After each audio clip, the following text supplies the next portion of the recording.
delegates of the National Parliament and National Council of Provinces, delegates of the Pan-African Parliament, former members of the Gauteng Provincial Legislature, High Commissioners, Ambassadors, Diplomatic Corps, former speakers, deputy speakers of the Gauteng Legislature, veterans and freedom stalwarts, the judicial institutions, secretaries of Provincial Legislature and the Secretary of the National Council of Provinces, the leaders of the faith-based organizations, executive mayors of all municipalities in Gauteng,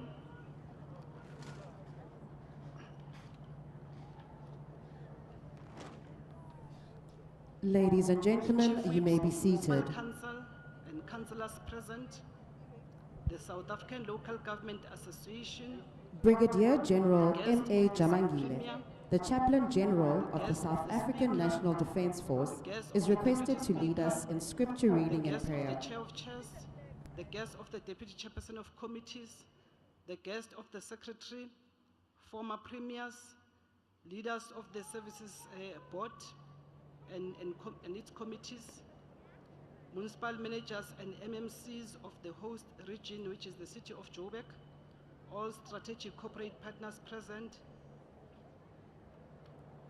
Chapter 9 and 10 institutions, Our scripture lesson the creative industry and sport, read women as in follows. business, the LGBTIQ+ community. We always thank God older for persons all of present, you, organizations for people with disabilities, mentioning you in our DGs prayers. and HODs of departments.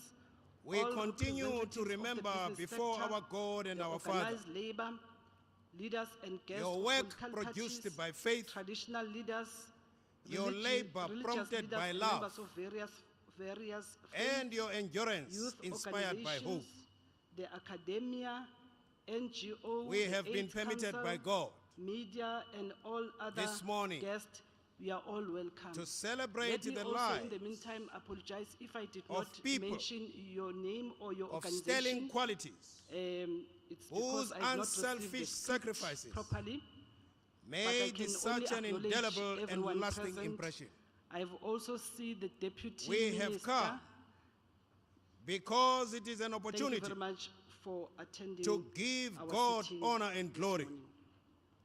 for the I will now lives of suspend people the sitting for 3 minutes who in order to unequivocally allow the gave their media all. to take photos of the chamber in In session. conclusion, if this love You only have 3 that minutes. God gives extends beyond the gender and beyond the generations, then surely it extends beyond the genetics. But all of us, we must remember that we have no right to forget what God remembers. Let us pray. I now commend this parade unto your throne of grace. Heavenly Father, above all, our Commander-in-Chief, who stands between us and you. All this we ask in your holy name, and may all the people of God say amen.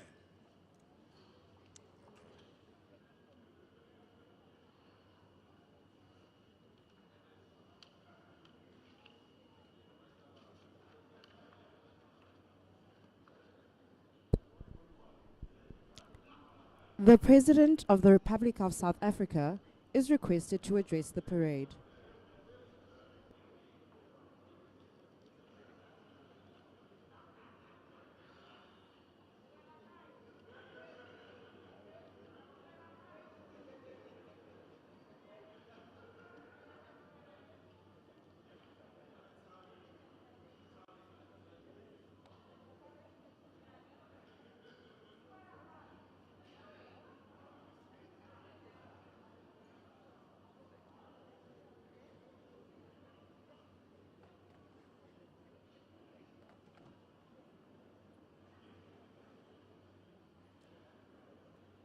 Minister of Defense and military veterans, Ms. Thandi Modise, Deputy Minister of Defense and Military Veterans, Mr. Thabang Makwetla, Secretary for Defense, Ambassador Sonto Koju, Chief of the South African National Defence Force, General Rudzani Mapwanya, the Military Command, generals and admirals, officers, warrant officers, non-commissioned officers, dignitaries who have joined us, You may now leave. the Premier of Mpumalanga, the Mayor of Can I ask Bombela, members of the media to leave the chamber? councillors, and ladies and gentlemen, and fellow South Africans. It is with the greatest honor that I stand here today to pay Cameras, tribute to the can you men please and leave women the chamber? of our armed forces. Over the past year, under difficult Thank you very much. conditions that were I am now going demanding to request that and you should all unprecedented stand up to in our observe democratic a moment history, of silent prayer and the meditation. men and women of the South African National Defence Force has served this country with distinction. It is now 2 years since the start of the COVID-19 pandemic. The South African National Defence Force was there, assisting with the implementation as Let well me as the acknowledge maintenance chairperson of the NCOP, of the national Honorable state Masondo, of leading disaster the delegation. in the early weeks and the months, The orchestra, of the before pandemic. they leave, let me also acknowledge a you, pandemic but also indicate that we that are has very led much to the thankful deaths for of the, more than 90,000 the South enthusiasm Africans. that you put in us in the morning. And we the continue orchestra is constituted to pay our by the condolences Requans and the sub-choir. to the many South So you can Africans see who have that, lost in their the South lives African Police Service, we don't due only to shoot, COVID. but we can also sing so It well. is 7 months since parts We of are all welcome. our country experienced the worst unrest can in our clap hands, democracy's colleagues. history, leading to the loss of life, the destruction of I infrastructure now and going to property call on our Premier, devastation Honorable David Makhura, of to businesses. come and address the House. The South African But National while he Defence does Force so, was there, I will also call assisting upon with the law Imvumi enforcement to lead the Premier. to restore order and to protect the lives of our people and key infrastructure. And when our parliament was engulfed in fire, at the beginning of this year, it was our personnel from Air Force Base Eysterplaat Military Aviation Rescue and Firefighting Services who were part of the first responders to douse the flames that were ravaging our parliament.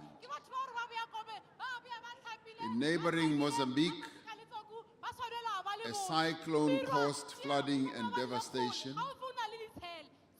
The South African National Defence Force was there, assisting with the evacuation of flooded areas and distributing human assistance and relief.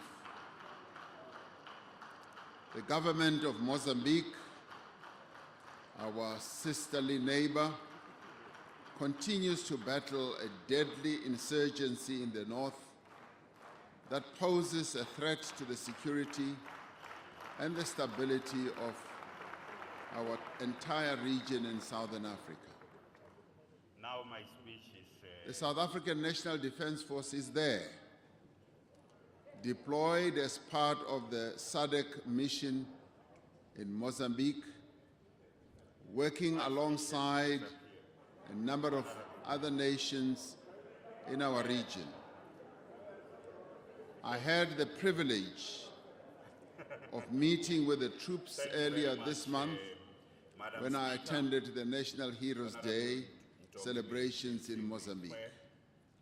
the Deputy Speaker, It was quite a touching moment Uyo Mhlakaza Manamela, to be the Chief meeting with those Honorable who Mzizi have Malo, been willing members of and our Executive committed Council, to serve members of the the people of Southern distinguished, Africa, legislature as of our many province, do serve and the leaders people of our political country. parties, These executive brave mayors men and women of our are there to municipalities in restore Gauteng, stability including our host and mayor, prevent a spillover mayor, executive of conflicts mayor, into Palazzo, other countries in our region. Last month, I Your welcomed back Excellencies, the members the of diplomatic community, 15 SA Infantry guests, Battalion, members of the media, the people of our province. Thank you so much, Madam Speaker, for giving us the the opportunity pilot didn't get the to orders deliver right. the 10th State of the Province address of the 6th Premier Last of our month, province. we welcomed back In this the members address, of 15 It's a landmark SA as it Infantry takes Battalion place from their 8 deployment years to the since I took Democratic office in this Republic province, of Congo. and immediately after the midterm Since of the sixth 2001, administration, members of the we will SANDF keep referring on those have been things part of that the we have been peacekeeping able to operations achieve, under the United pre-pandemic Nations period, Organization the work we have Stabilization done Mission during the pandemic, in the DRC, and known the as impact of the pandemic, UNESCO. particularly on the quality of life of all our these moments of uncertainty. people. Accordingly, At this we moment will of also highlight crisis the democratic gains and the very real socioeconomic danger for progress our that has country, been made in our country, for our and where there have neighbors, been reversals, and we for will our highlight continent, those Africa. reversals. It is The important SANDF has that been our there SOPA takes place and will almost continue to be there 2 years into the pandemic protect life that has and created property a huge and to make negative sure that impact and threatened the the people existence of humanity. our region and our continent. Humanity has been battling the public safe. health emergency As caused we by the continue to outbreak drive of development COVID-19. and It is not just for resolve us service that delivery winning challenges the battle against COVID was that the immediate directly priority. impacts the It was lives for of all our people, governments that matter to do the so, SANDF for business, will also be there. for civil society, The and SA indeed for the whole Army of society. engineers were That there the as part of COVID-19 a pandemic multi-sectoral was team declared to a clean up priority. the Vaal River system So as we meet here and to today, make it safe Madam for Speaker, communities. I'm glad to say Until that the middle of last COVID-19 year, pandemic is under control, Army engineers due assisted with largely repairing to the massive damaged vaccination infrastructure program that has that been had caused the undertaken both in contamination our country and elsewhere of in the the Vaal world. River. And that vaccination program has broken As our mass significantly COVID broken the vaccination chain drive between started last year, infections, hospital the admissions, SANDF was and there, death. In other rolling words, out a although vaccination many people campaign continue to be infected for by its SARS-CoV-2, various units and formations, the evidence shows as that well most as of those who are the military vaccinated veterans. are more protected As from school progressing children in to rural severe areas disease and death. battled We earlier have also worked to together cross dangerous with rivers the public to and get the to private school, sector to vaccinate more than the 5.3 million people SANDF in our engineers were there having administered 8.6 constructing million bridges vaccines.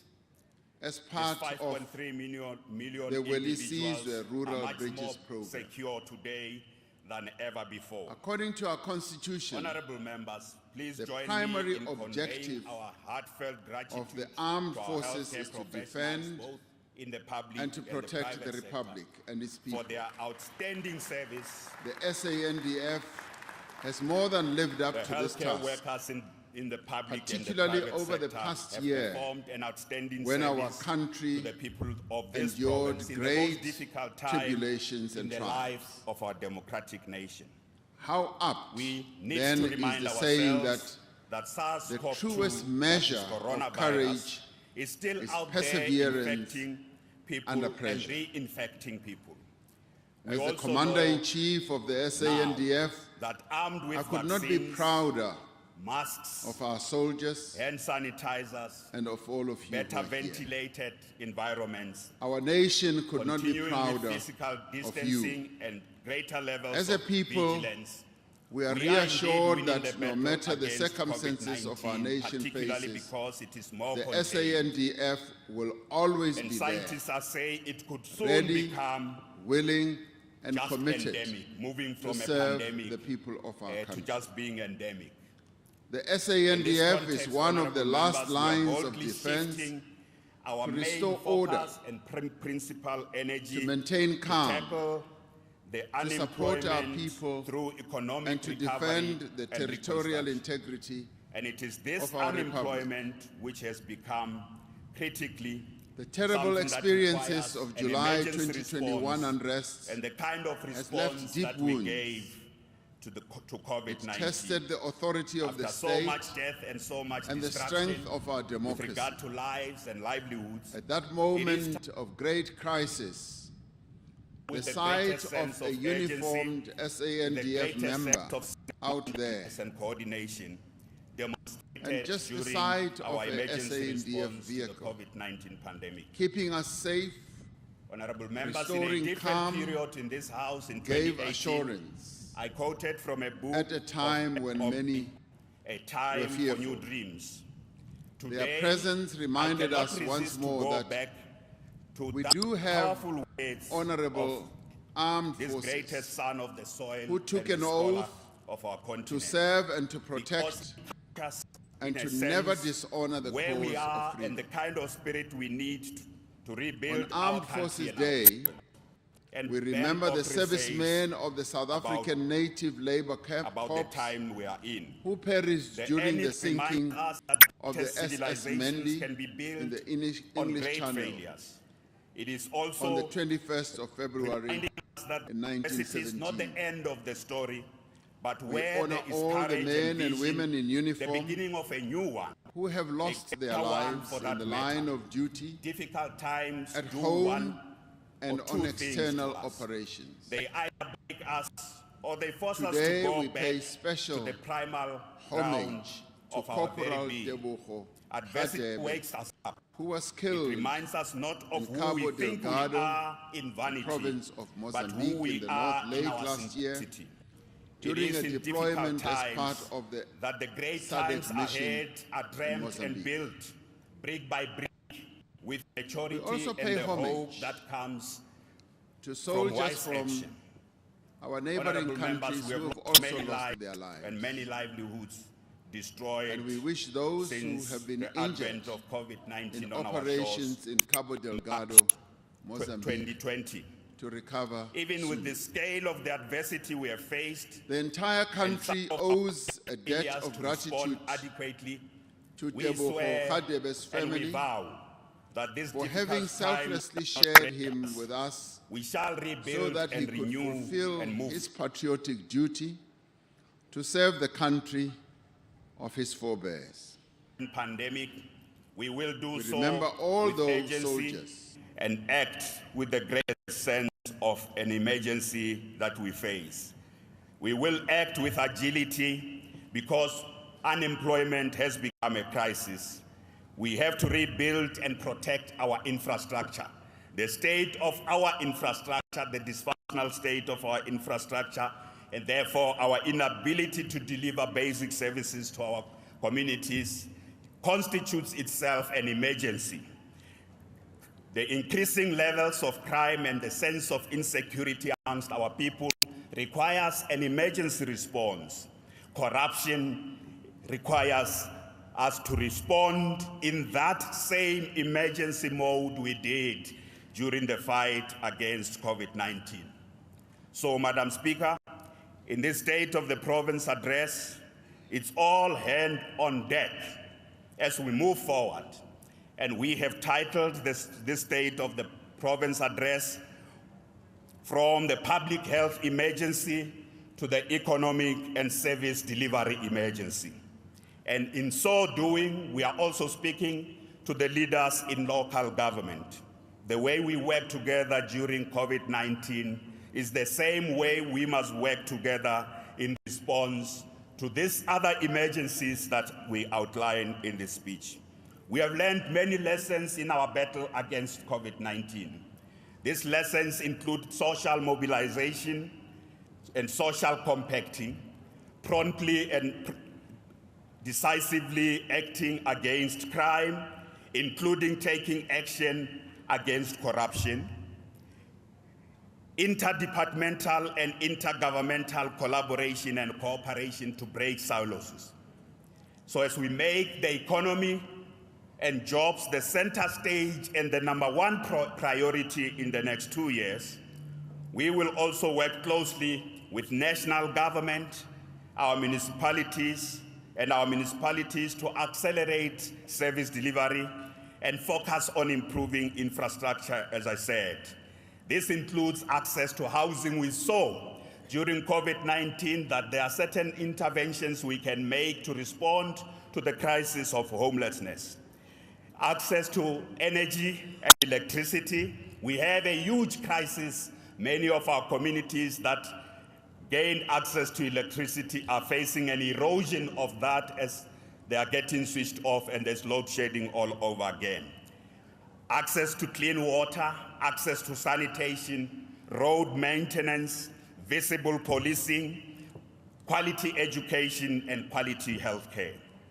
I want to repeat that we have a serious crisis of underinvestment and poor maintenance of infrastructure, which requires an emergency response.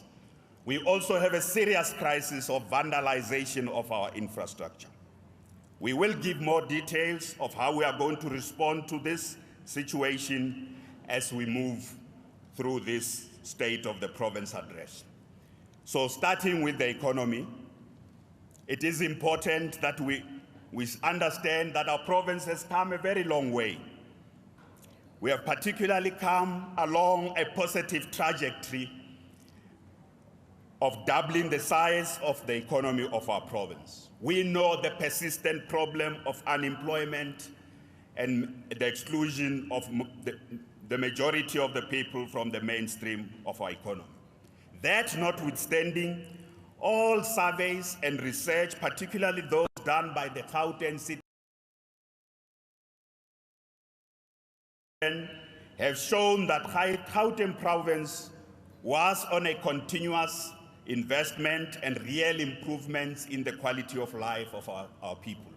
Even in the smallest municipality, the positive trajectory of investing in infrastructure and providing basic services.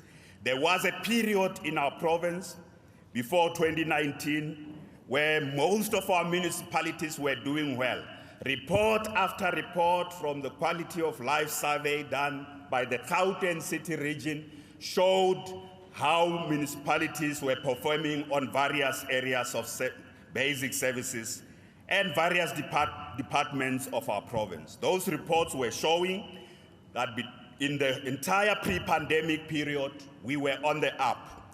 Yes, there are persistent problems, and some of them have become much more prominent since 2019. For example, between 2015 and 2020, the economic output of Africa, which was dominated by 3 countries, which is Nigeria, Egypt, and South Africa, had at the back of that the significant role played by the Gauteng economy as the industrial hub of sub-Saharan Africa. We know for a fact that up to 2020, Gauteng was the 7th largest economy in our continent, constituting 35% of the GDP of South Africa. As I say, even in the most difficult time as we tackle these other problems, we must always remember that Gauteng remains the key player in our national economy and the critical contributor to the continental economy. With our growing Gauteng Together, GGT 2030, which is our provincial plan, we want to cement our position both in our country and in our continent by doubling the size of our economy. Of course, it's not enough just to have GDP growth. We also want to double the number of people employed in the Gauteng economy. We want to increase exports, particularly into the continent. We want to drastically reduce poverty and promote economic empowerment of those previously excluded. GGT 2030 outlines each of those areas. And in today's State of the Province address, I will give indications of how we have been working and we are working with particularly with the private sector, to make interventions in sectors and in specific corridors of our province. GGT 2030 prioritizes the transformation, modernization, and reindustrialization of the 10 high-growth sectors of our economy, which have been outlined in several State of the Province addresses. It also prioritizes the building of special economic zones in all the 5 corridors of our province.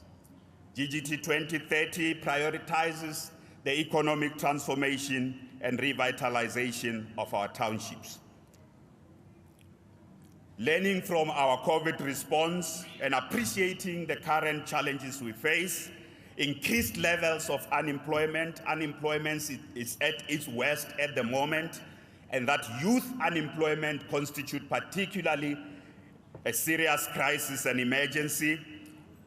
We would like to report that we have established the following interventions. Firstly, we have established the Provincial War Room, which brings together government and industry leaders in Gauteng Province to drive economic recovery, unlock growth in every sector, and create sustainable jobs, as well as supporting the growth of SMMEs. The Provincial War Room we are talking about is bringing together, as we said, business and government to focus on critical interventions and a program of action, not just a talk shop, a program of action in each area, allocating specific responsibilities to sectors, to government, including our municipalities, those who are leading the economic development in our municipalities. We are doing so with a strong sense, honorable members, that we need deliberate action to support all efforts, direct all efforts at creating jobs, both in the private sector. Yes, the private sector has the greatest possibility and potential to create more jobs, but to also unleash the capacity of our public sector programs and government programs that are job-creating programs. We are doing so also by focusing on the inclusion of youth and women in these programs. We are opening up value chains. Now, this is the first time we give a bit of greater detail on what we are doing in each sector. We are opening up value chains. We are building competitive local content in there. We are bringing in local content in there. We are also promoting the development of commercially viable enterprises, supplier development, SMME growth, and township enterprises. The War Room has now initiated quarterly sector action labs with industry representatives, focusing on problem solving and social compacting. We are working in partnership with the Private Public Growth Initiative, which is the facilitating initiative for this work, and we are now bringing organized labor into that work. We will also be bringing each of the state-owned enterprises and relevant national departments that are doing work in our economy to reignite growth in the Gauteng economy. Honorable members, such is the nature and scale of the economic and other challenges we are confronting that we can't sit somewhere as government alone and talk and think that we will go and meet with business and business sits alone and also talks, including trade unions in our province. They can't sit alone and just defend the jobs of existing workers. We know that's the role and the task of trade unions. We need to open more opportunities, particularly in new sectors of our economy. So this mode of operation we are referring to is what we mean by acting with a sense of emergency and acting in the way that we have dealt with COVID-19. During the State of the Nation address, President Ramaphosa announced, and I quote, "We have given ourselves 100 days to finalize the comprehensive social compact to grow our economy, create jobs, and combat hunger. The commitment by the President to the social compact is what we in Gauteng are exactly doing. We are instrumentalizing this. We are unlocking growth through leveraging the strength of different players. Governments have its own strength, and sometimes it can become an obstacle. And the private sector also has its own strength. We want to harness the talents, the energies, and capabilities of these various sectors to focus on these critical sectors of the Gauteng economy. And indeed, the principal outcome of all our efforts, firstly, is employment, secondly, is empowerment and increasing exports so that we can have prosperity for all in our province. So the work we have been doing with various sectors is what I would like to focus on now. We are doing work with the ICT and digital services sector, and this work draws in experts, policymakers, and business people from across the digital economy landscape to support the implementation of the 4IR strategy of our province. It includes the work that's being done by ECAC Labs.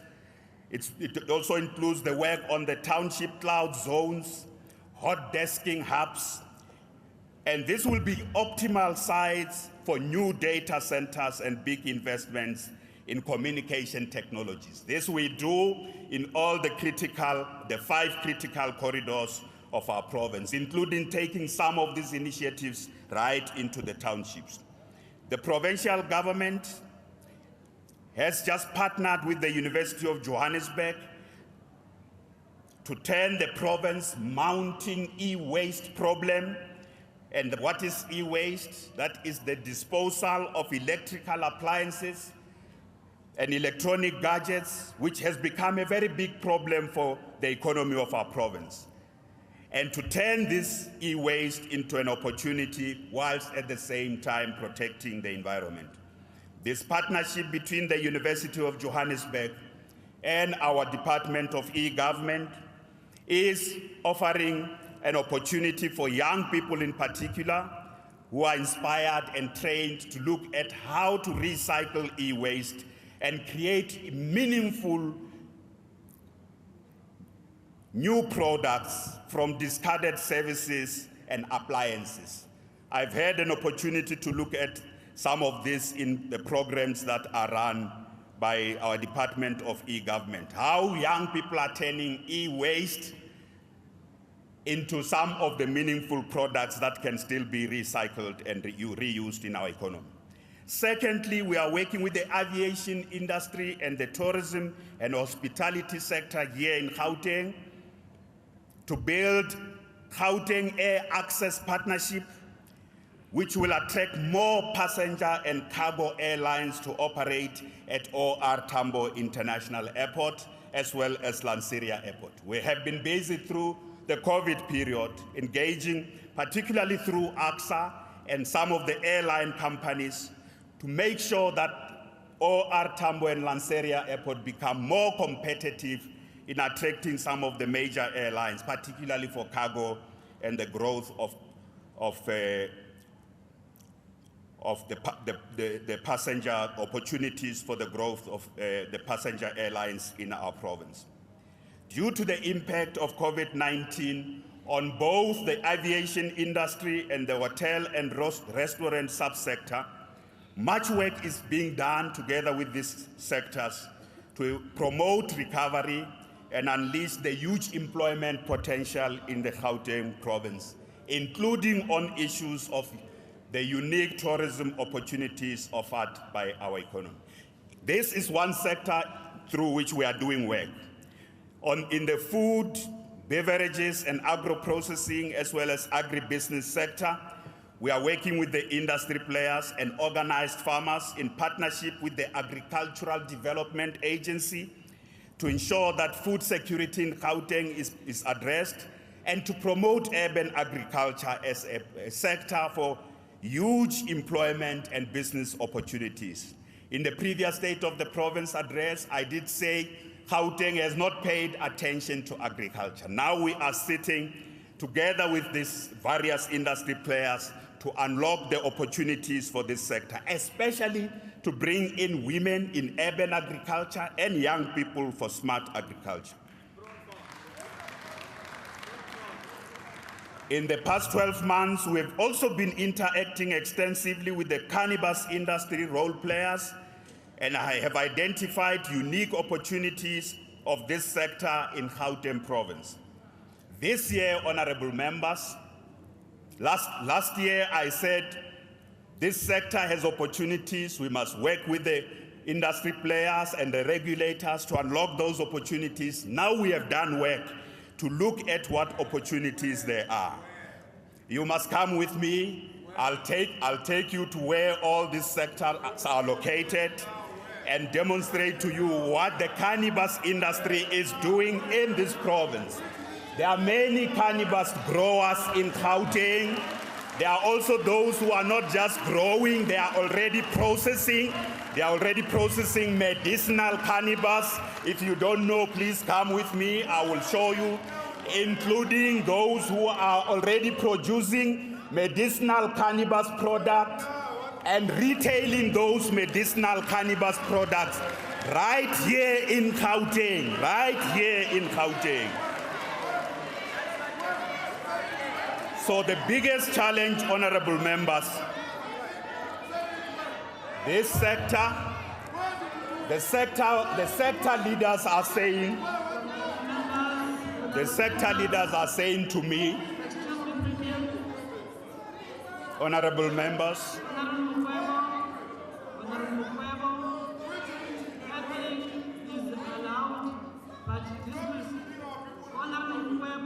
I don't want you to go and smoke there. It's for medicinal purposes.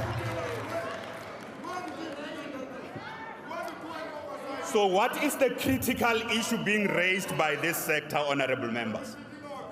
So this sector is saying the biggest obstacle they are facing is issues of regulation and licensing. They obtaining licenses, particularly from the regulator who's SAPRA.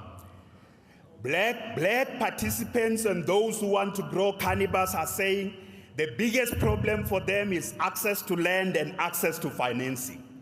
But there are many young people I have met in this sector who are waiting for the opportunity, who want us to work with them to sort out licensing and make land available and financing available for them to participate in this sector. So going forward, this is what we will do. We have decided to establish a dedicated unit in the provincial government. It will be located in our Department of GDAT, Department of Agriculture and Rural Development. That unit will be dedicated, established there to work with the cannabis industry and national government to focus on unlocking these issues of licensing, attracting particularly huge foreign and domestic investment into the unique opportunities of the sector in Gauteng, and facilitating black and particularly youth participation in this sector.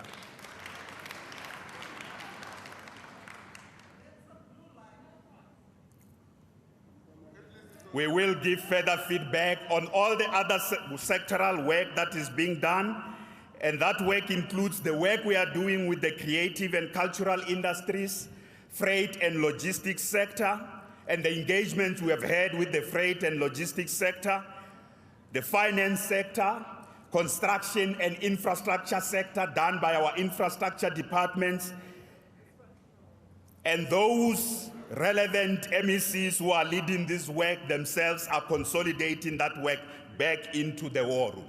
So the story of the establishment of the provincial war room is not just an idea, it is hard at work. And these are the preliminary results of the work of the Gauteng Provincial War Room on the economy and jobs, which is doing this work. Honorable members, in addition to the sectors we have identified and the sectors we are working in, we have said since 2014, we have been championing the development of the township economy, and the transformation of the economic geography of our province and the demographics of various sectors of our province. And we have said we must do so, and we are doing so in order to ensure that all sectors of our economy participate meaningfully in every sector, and the Gauteng economy cannot be located at one main municipality. Your Worship, the Mayor of Johannesburg, we want to decentralize this economy.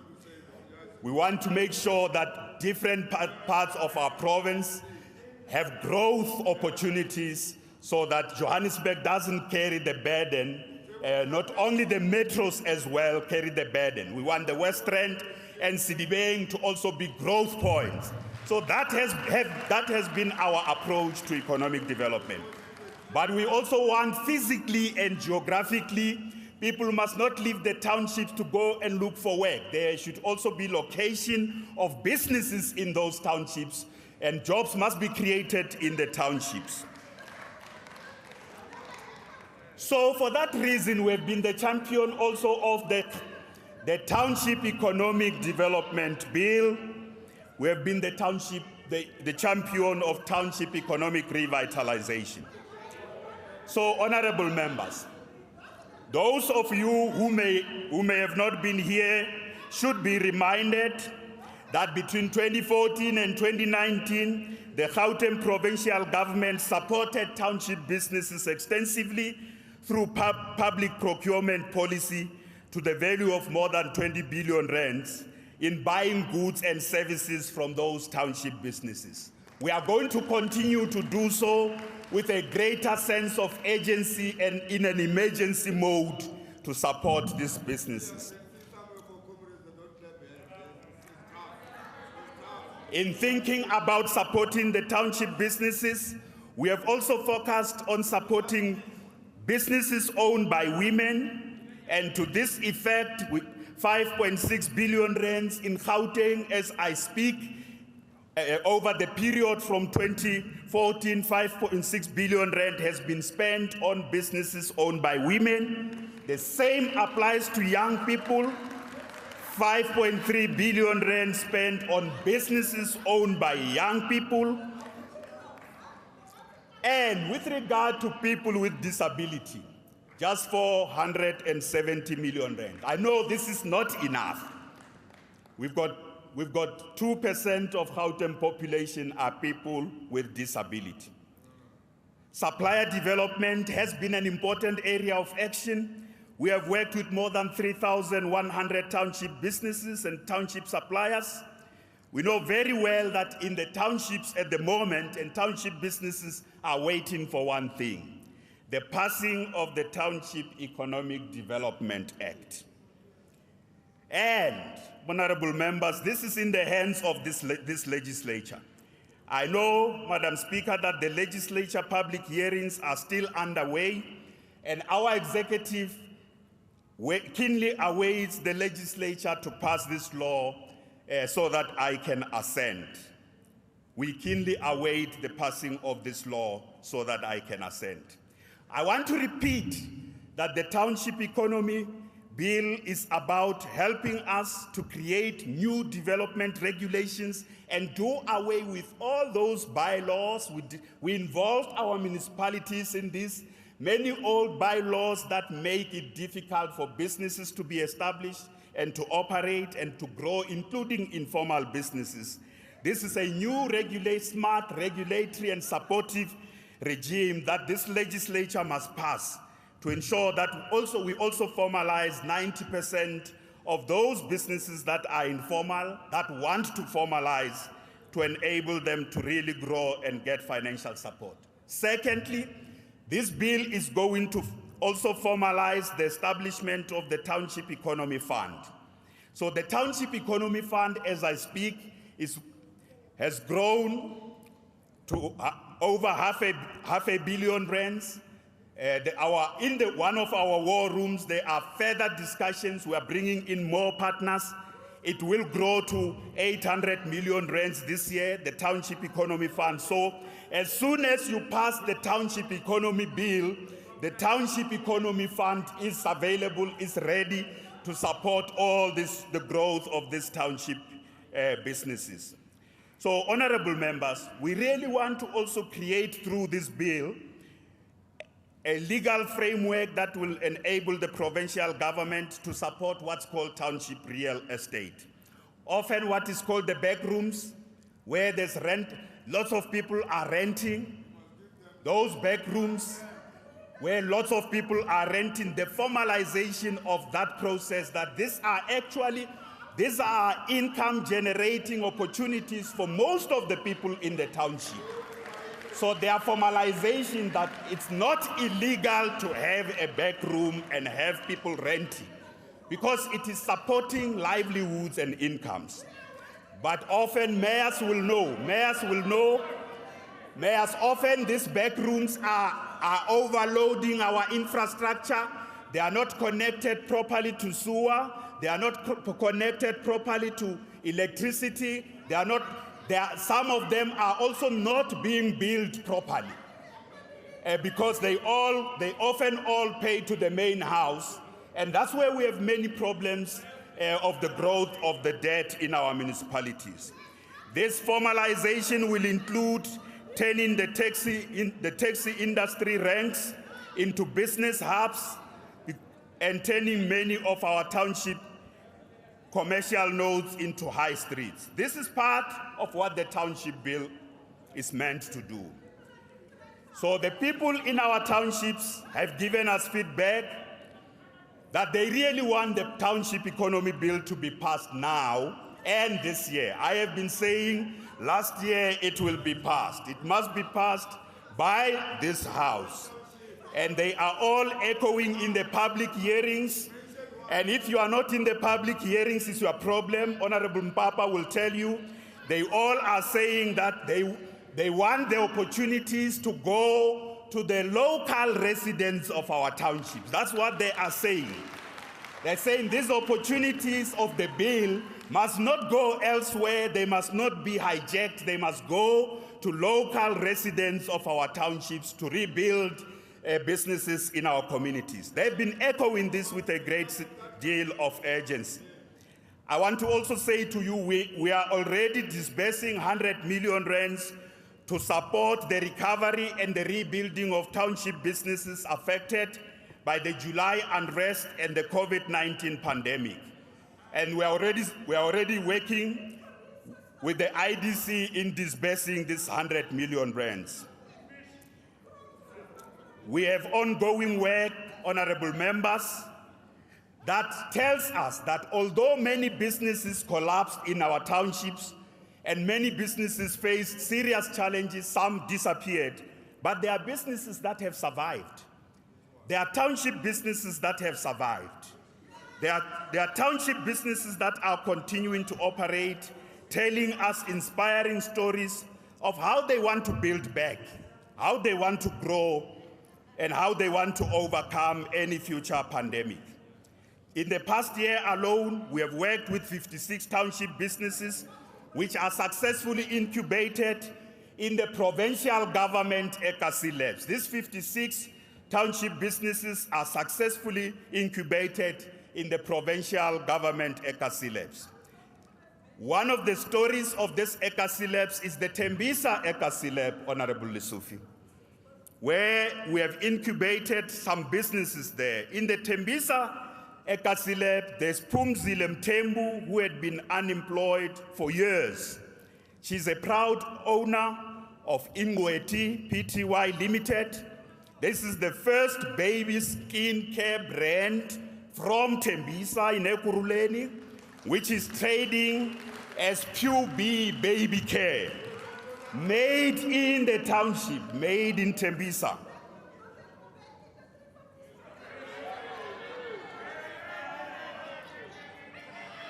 So, honorable members, so we're telling you about the 56 companies that are incubated. We're also doing ongoing work beyond the 56 companies. We are doing work with the township enterprises where we are making progress in the special economic zones. In the previous State of the Province address, I have reported extensively on the rollout of SEZs. I just want to do an update.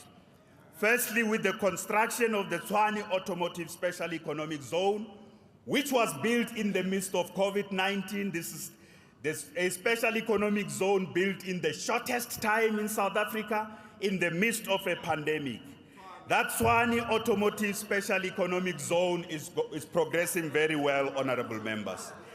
And this year, it will produce the first new Ford Ranger in June this year, the first new Ford Ranger made in South Africa, made right there in Tshwane in the Automotive Special Economic Zone. I want to give you an update, honorable members, if you visit the Tshwane Automotive Special Economic Zone, and there are people who don't know where it is, they'll ask where. There are 12 companies there. There are 12 component manufacturers who are working with the OEM. That's the original equipment manufacturer called Ford. They are already working as I speak. Many of them are already manufacturing whilst work of construction is going on in that special economic zone. There is a great sense of emergency when you get there. You can see, even as they complete construction work, others are already manufacturing. That's the sense of emergency, the emergency mode we need, which is being demonstrated in the Tshwane Automotive Special Economic Zone. I also last year made a commitment, honorable members, that there will be 28,000 jobs, and we have exceeded that target as I report now.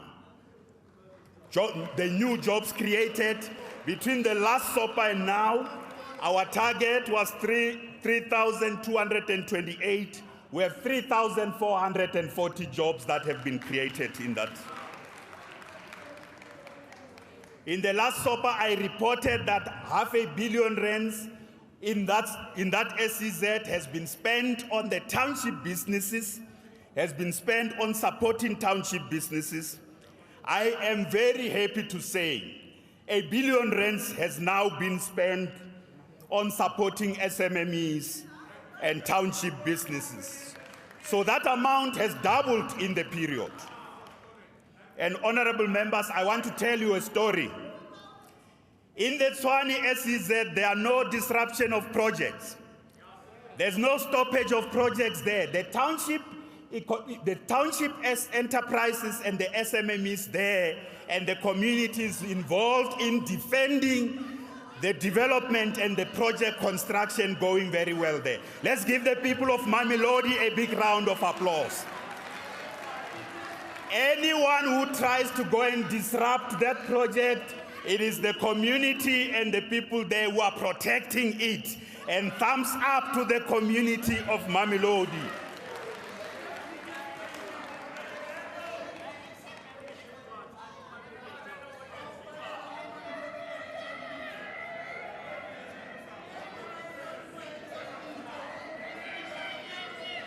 So, honorable members, it's all systems go in the Tshwane Automotive SEZ. It's the best example. It's the best example of how to build an SEZ. It's the best example of how to collaborate with the community. It's the best example of how small business, women, youth, and township businesses can participate in the value chain of a big investment of $1 billion by Ford Automotive Company in South Africa. So we want to carry this lesson to the other SEZs. So I want to move to an update on the Vaal River SEZ. So last year, the people of the Vaal, last year we gave you a report of the work we were doing. We reported to this legislature. I have an update for you.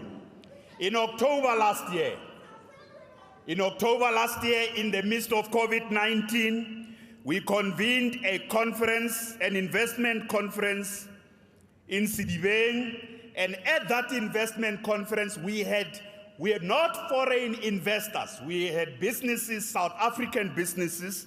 Of course, there are others that came later, but most of those are South African businesses that made a commitment of 45 billion rand to invest in the Vaal River SEZ. Those businesses said they are ready. All they want is construction work to begin in the Vaal River SEZ. So the Vaal River SEZ will host the new Vaal River City, the Green Hydrogen Innovation Hub, the Cannabis Hub, and someone who wants to see the Cannabis Hub in the Vaal River, in the Vaal, come with me. As long as you promise me you don't want to smoke, you want help for medicinal use. Agro-logistics and Erythropolis, the aerodrome, the air freight, and the revitalized steel industry. So we said last year that the Vaal River SEZ company has already been registered. A PMO has been established. There's a project manager of the Vaal River SEZ. I can also update you that the 4 municipalities in the Vaal, the district municipality and all the local municipalities, all of them, and I want to say all of them, they have put on the table land of more than 7,000 hectares. And they brought the land because to develop a massive industrial zone, you do need land. So I really say, I say thumbs up to the municipalities in the Vaal. They are run by different parties. They are run by different parties. They have cooperated, they are collaborating with us. They've brought land on the table to say, we are ready to work with you. So going forward, the critical issue in the Vaal River SEZ is to move now to unlock bulk infrastructure. We have a commitment from the DBSA to invest in bulk infrastructure up to R1 billion in that area. So we are working hard and fast in the Vaal with the Vaal municipalities to unlock this 45 billion rands. These are not fairy tales. The investors are real people. The money is real. The municipalities are real leaders who are committed to real development. So the new update about the West Rand, we reported about the West Rand agro-processing hub, the development of that. We are glad to say that there's been an additional, just between the last SOPA and now, an additional 20 billion rands pledged to Maximum Group and a number of companies to help with the development of agri-processing and industrial development in the Vaal. And some of those who are involved in that development is AfriBees, they are here, and Maximum Group, they are here. These are real business people. They are saying to us, even if government, you are still delayed on other things, we are already on the ground. It includes Basmark. Basmark is expanding its operations, its factory, which is in Randfontein, to relocate it next to N12. Basmark also is ready to expand its factory there. And the mining houses are ready to work with us on unlocking green hydrogen and also growing urban agriculture in that special economic zone. Honorable members, that is the West Rand. The President has spoken extensively. The President has spoken extensively about the Lanseria Smart City. So what is the latest report? We are working with the city of Johannesburg, Mogale City, and let me say to you, it doesn't matter who governs those municipalities. We work as government, not parties. We work as government to unlock this development. It doesn't matter in Gauteng which party governs with which municipality. The key thing is that we elected by our people in municipalities and in the province and national must work together. So we are working together with Johannesburg. We are working together with Mogale City. We are also, Tshwane is the latest because only a small portion of Lanseria is in Tshwane. We have now appointed a PMO there, but the critical challenge on the Lanseria is the following, honorable members, is the consolidation of land. We have a huge investment awaiting this unlocking of this land, a huge investment, a high-tech type of investment in that area. So in the Lanseria area, the big problem, unlike in the Vaal, we said to you, the municipalities brought the land. That's why we can just immediately do bulk. In Lanseria, what is the big problem? The land, there's no government land in that area.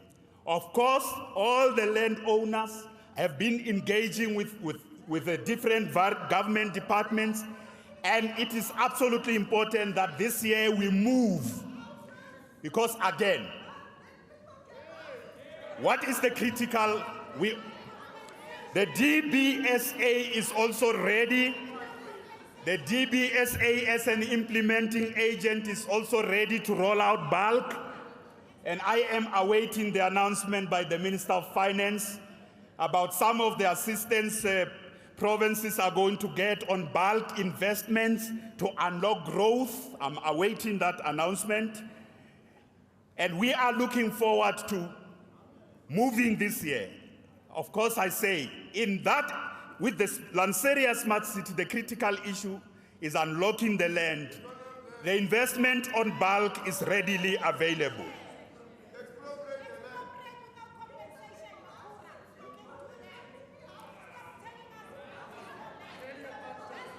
So, honorable members, we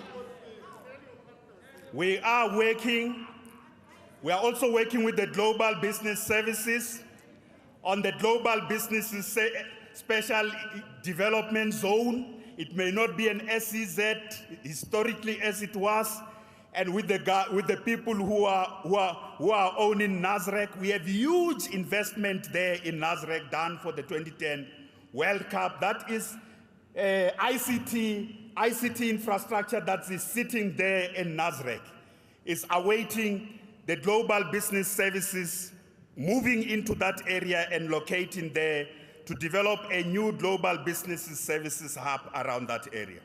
So, honorable members, when we come here and report and saying we are working on the SEZs, we are working in that area, it is not just work and no progress. It is real work and interventions in this regard.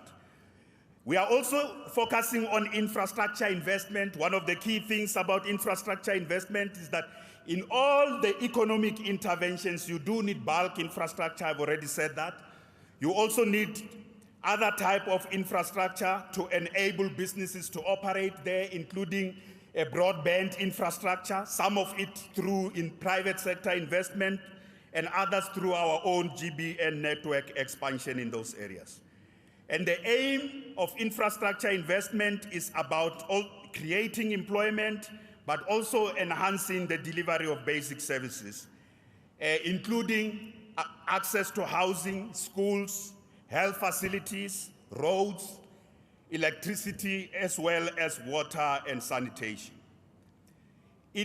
Infrastructure investment has generated huge opportunities for our economy, and between 2014 and 2019, we invested 53 billion rands in infrastructure. In the pre-pandemic period, creating 120,000 jobs in that pre-pandemic period, just through active state intervention to drive infrastructure investment. We were able to unlock 120,000 jobs in the 5-year period through infrastructure investment. Honorable members, I also want to report to you that since 2019, our social sector and infrastructure sector have also created jobs. The social sector has created 15,152,000 jobs. The infrastructure sector has created, together they have created 22,000 jobs. Gauteng municipalities, also through their own social and infrastructure and environmental programs, have created, I exclude here EPWP, but those other programs have also created more than 10,000 jobs. So, honorable members, we are pushing employment creation through the provincial war room, but we are also pushing job creation through infrastructure investment in our various sectors. We are expanding broadband access. We are expanding broadband access, the details of which you will get, ensuring that this will support our economic development and industrial zones. We are also hugely investing in skills training for young people, particularly in digital skills, including giving opportunities to emerging digital entrepreneurs in our province. And this is the most detailed report we are presenting to you. Some of the details I am going to move beyond some of those details. So, honorable members, we committed that we will rehabilitate 18 arterial roads. In this report, I am giving details of the work and the specific roads that we have been working on in this report. I'm not going to take you through all the roads in detail. We made a commitment of the 18 roads. We are reporting road by road, area by area, including where some of the roads are bedeviled by the stoppage of projects or delays that are as a result of inefficiencies in government. If you say which road the state of the province address has got them, I know. Come with me, because P158, that's N14 phase 2, P158. It will not help you to do this. So, honorable members, our road program is also unlocking economic opportunities in different parts of our province. We are also ensuring that all our investments in other infrastructure programs such as human settlements infrastructure, the GBN rollout also lead to the empowerment of those who are previously advantaged. And the details of that you will get in the speech, as we have done a very detailed speech for you. So, honorable members, I want to say the most disturbing thing with our infrastructure projects, again, is the stopping of projects. It is worse in Tshwane. The stopping of projects is the biggest problem. But I am glad that the South African Police Service, led by Provincial Commissioner Lieutenant General Mawela, and his team of detectives have been arresting and making sure that this infrastructure criminal network is brought to book in our province. They are causing serious damage. They are stopping our infrastructure projects. They are scaring businesses which are operating in different areas. So it is absolutely important that we appreciate the work that our police officers are doing in this regard. The other key problem with our infrastructure projects, honorable members, is delivery on time and at cost. Our infrastructure projects, big problem, delivery on time and at cost. For that reason, we have now established an infrastructure war room that will also bring business players who are leading different infrastructure projects, and the police and our different implementing agencies, including the Department of Infrastructure Development. They are going to be brought in there at the hub to deal with every aspect of infrastructure. Delivery on time, delivery at cost, dealing with the problem of stoppage of infrastructure projects. Honorable members, I will come back to the infrastructure story when I deal with some of our infrastructure department's concrete deliverables. I want to focus now on the fundamental question of the crisis of youth unemployment. The crisis of youth unemployment is something that requires an emergency response. The future is youth, and young people are the future. The future is youth, and young people are the future. The level of unemployment amongst the youth has reached unprecedented proportions. So, for that reason, I want to first say that the Gauteng Provincial Government has introduced many youth development initiatives in the pre-pandemic period between 1994 and 2014.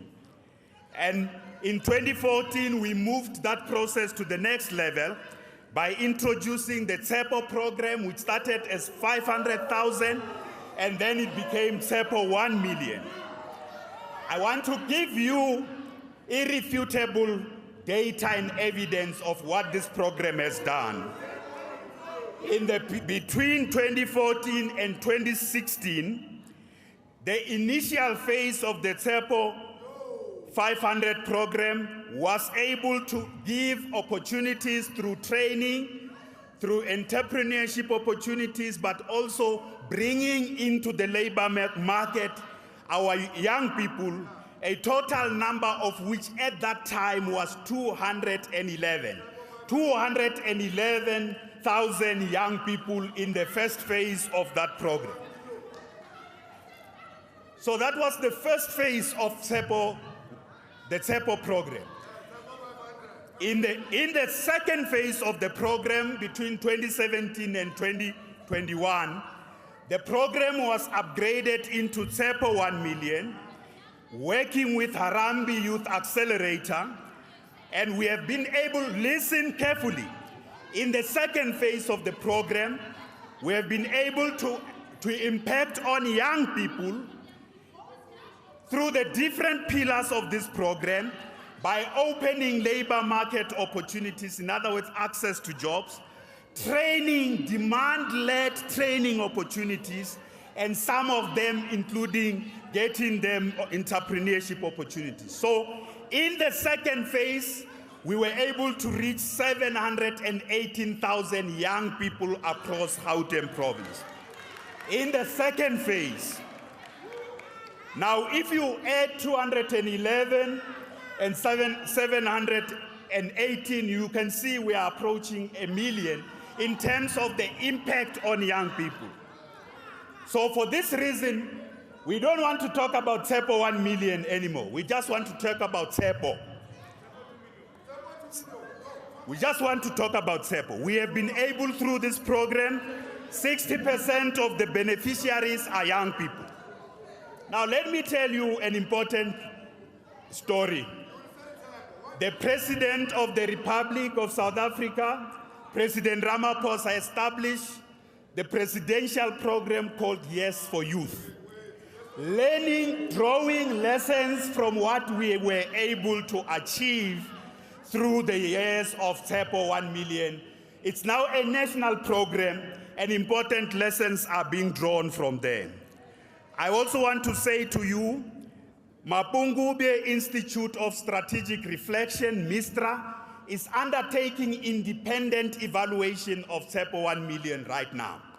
They are undertaking an independent evaluation. Their preliminary assessment is, if there was no SOPA 1 million, the situation of youth in Gauteng would have been worse. If there was no intervention by this program, the situation would have been worse. So this report will be published. So those who continue to say or think that we will abandon this program, we are rebooting it, we are upgrading it, but we are also doing other things. There's many departments in Gauteng that are doing other youth initiatives. For example, I can report to you that 48,177 young people in Gauteng were given work opportunities by provincial government departments across the province, particularly in the infrastructure and social sector. This has happened in this province even in the past 2 years of the COVID pandemic. Gauteng municipalities have also given young people in our province opportunities up to a total of 30,192 youth work opportunities in Gauteng province. This is extremely important. Again, we are going to work with municipalities on opening up opportunities for youth. It doesn't matter which party runs with municipality, we are going to work together in Gauteng province. The biggest intervention about young people is in our education system. And I'll return to this intervention in our education system. So, honorable members, how do we move forward with this program of SEPO? There are two things we are going to do. There are two things we are going to do. It is going up, honorable. It is going up, honorable. Two things will be done. The first one is the consolidation of all programs done by different municipalities and different departments, including NPOs, everything that impacts on young people, from health to e-gov, to human settlements, to road construction. All the programs that impact on young people are being consolidated. So the Premier's office, this consolidation will result in the following. In preparation for this integration of all these initiatives, I want to announce to this House that this year, very soon, I will appoint a civil society advisory panel led by young people of Gauteng, a civil society advisory panel led by young people in Gauteng, to be the ones who work with government to make sure that government responds comprehensively to all areas of concerns of our youth. So that's the first thing we will do. The second thing we are doing, young people of Gauteng, we have started work to re-establish the Youth Directorate. In other words, the youth machinery in government will work with the advisory panel made up of a civil society organizations of young people to coordinate all these interventions we have made. So young people of Gauteng, we have heard you. We have heard you, young people of Gauteng. So public employment schemes are also helping us. Let me report that we have been able to, departments of the province have created EPWP jobs up to 93,314 jobs. Plus, municipalities in Gauteng have created 55,000 jobs. So if you combine 93,000 plus 53,000 EPWP jobs, we know EPWP are not permanent jobs, but they have been able to help a lot of people in Gauteng to put bread on the table.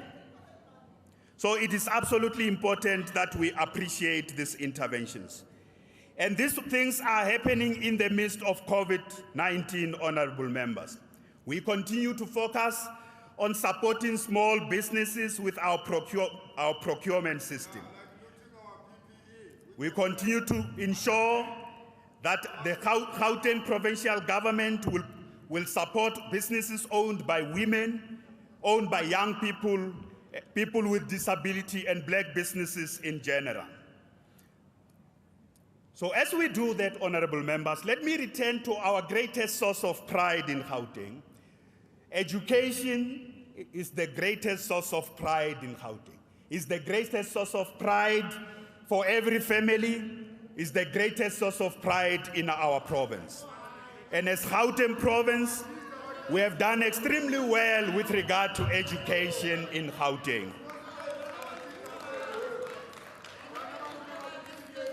The performance of the education sector in our province, especially between 2014 and 2019, has been above 85%, year on year, above 85% for grade 12 results.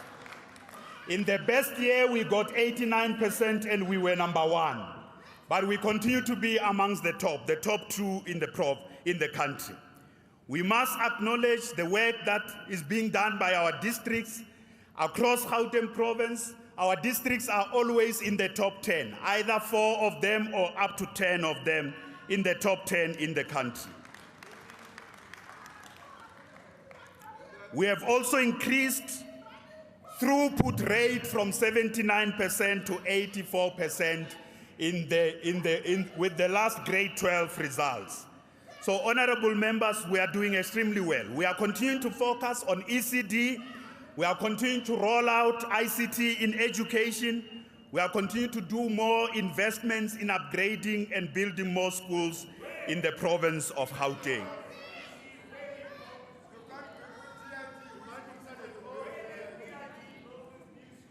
I must say that children in our townships are also our greatest source of pride. And schools in our townships are also a greatest source of pride.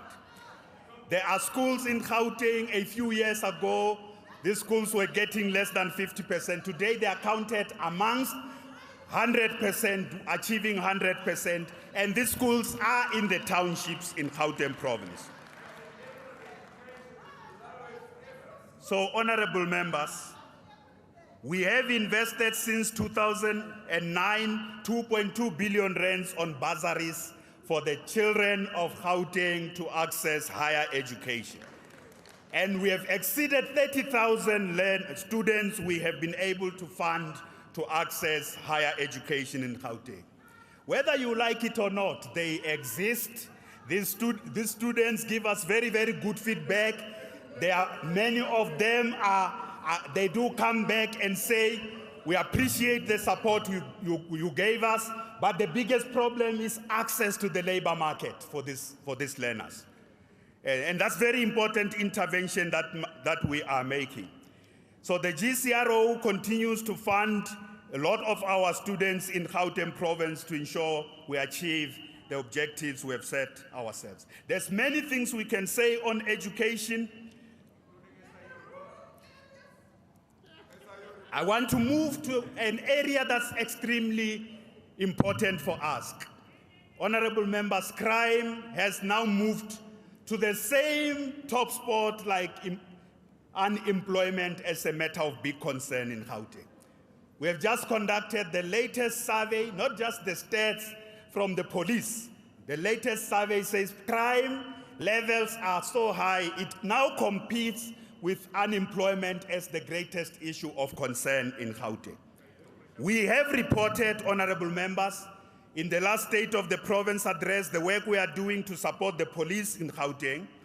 We have reported that we continue to procure additional vehicles to support the police. We have also reported we have increased the number of traffic officers in Gauteng province.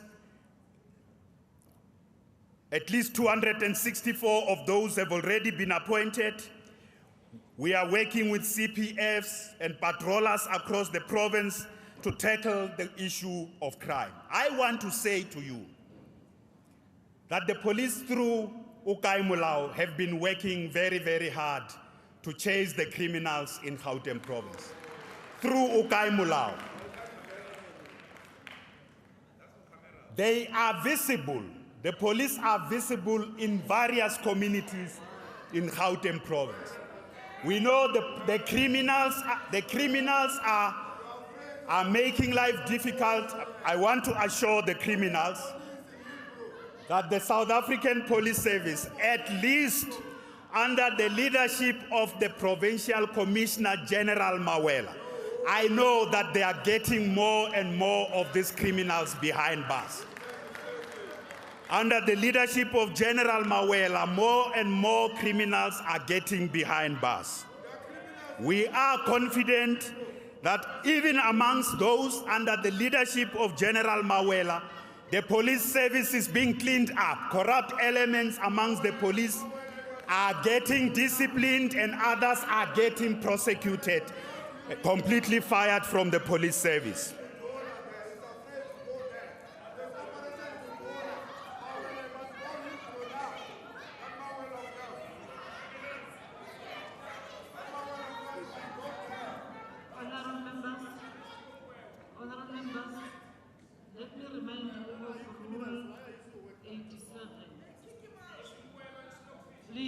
I'm also worried that noise pollution might also affect our ears, but others will also get sore throats for making a lot of noise. Please, can we be spared and allow the Premier to continue? Thank you very much. Honorable members, I must say that the crimes against women and children, and particularly gender-based violence, is something we must confront head-on. We must also deal with that in our own families, in our own communities. Confront this crime, but we need a police service better resourced and better organized to deal with this. We also need to mobilize communities, and we can report to you that the gender-based violence brigades are doing wonderful work in our communities as volunteers who are working with government to help confront gender-based violence in Gauteng. We have 30 dedicated social workers who have been allocated. We have also allocated dedicated vehicles. We have expanded the Green Door program in Gauteng province and the homes of safety to ensure that there's real visible action in our communities to empower victims of gender-based violence, including reorganizing our police stations to have places that are friendly to treat and work with those who are coming to report cases of gender-based violence. So there are 36 green doors across Gauteng province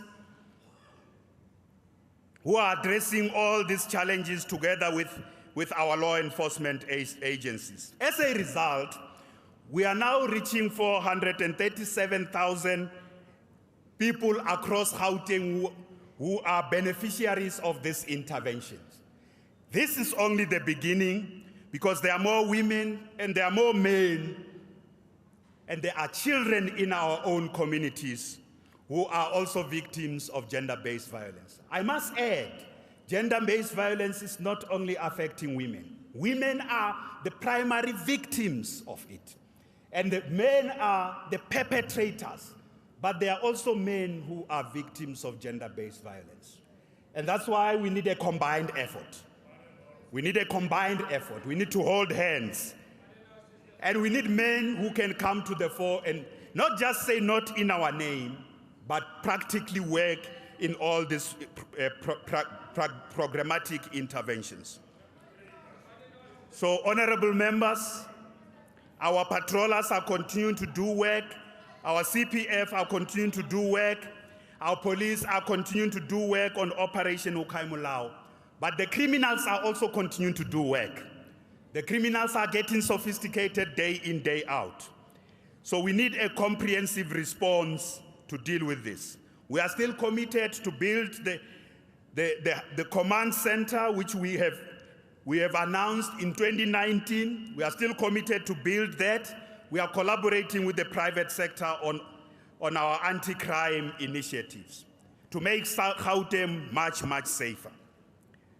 It is important to also report that our programs of dealing with poverty and hunger have shown significant results in helping particularly those who are hungry in our province to have some food on the table. We have done so over the entire pre-pandemic period, as well as during the pandemic period in intervening to ensure people have access to food. This program is led by our Department of Social Development, working in partnership with the NPO sector.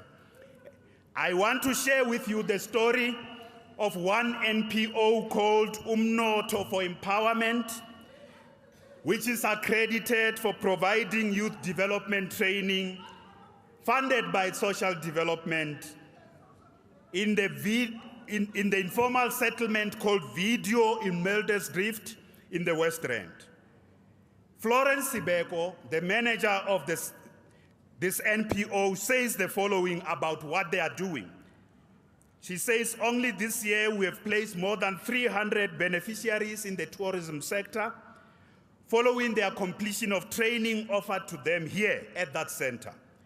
We offer life skills training, business skills, technical training, social change and entrepreneurship development.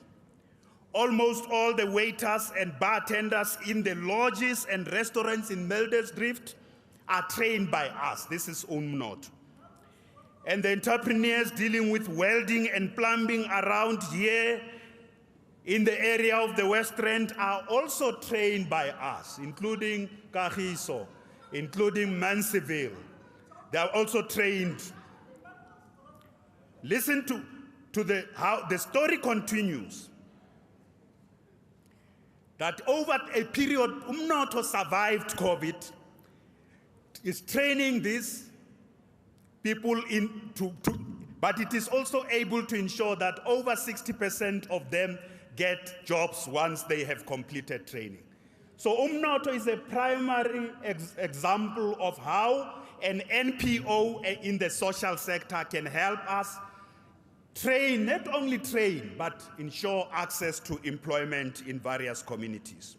So let's give a big round of applause to Umnotho.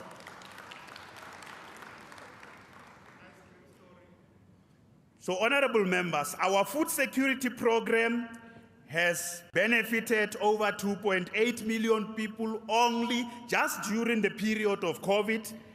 Over 2.8 million people in 2020 and 2021 have benefited from our food security program. And we have worked with NGOs, faith-based organizations, businesses to ensure we expand this food security program. We have also provided school uniforms and dignity packs to over 39,000 young women across our province in this regard.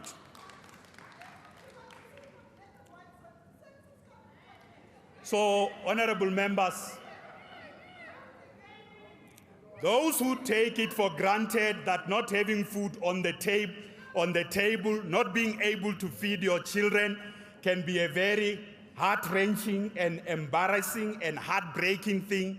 Those who take it for granted would not understand why this food security program is so key for millions of people in Gauteng who need government help and government intervention. So it's something we are going to expand and we will not abandon. Our Department of Agriculture has also been expanding its work on the development and support for small-scale food producers, including emerging farmers across Gauteng province in many respects. A total of more than 701 smallholder farmers were supported in Gauteng province, supported in various forms, working in partnership with the Canadian Chamber of Commerce in Gauteng province. And there's more work that we are doing to reach out to communities where food security is a real problem in Gauteng province. So, honorable members, it is absolutely important that the work we are doing has a full impact across, firstly, in mitigating the impact of COVID-19, but food security is also linked to the state of health and the state of well-being of people. If people don't have enough to eat, it becomes a health problem. So it is against that background that we say the healthcare sector in Gauteng carries one of the biggest burdens as the biggest healthcare system in Southern Africa. It is the largest healthcare system in Southern Africa. It carries a big burden with regard to treatment of people, over 30 million people across the country and the sub-Saharan Africa have access and use our public healthcare system. The backbone of our public healthcare system is the following. Honorable members, the clinic, if you want to know in Gauteng what really works well in the healthcare sector, our primary healthcare clinics are the backbone of our public healthcare system. Often we look at the hospitals where there are major problems, and there are a lot of hospitals where there are major problems. There are hospitals where there's outstanding work happening there. But our primary healthcare clinics are doing very well. 91% of them were just assessed for 2021 in 2021, and 334 of those have achieved ideal clinic status. They are not assessed by us, they are assessed by national. This is a comparison across 91% of our clinics in Gauteng are performing satisfactory service. 91% of them.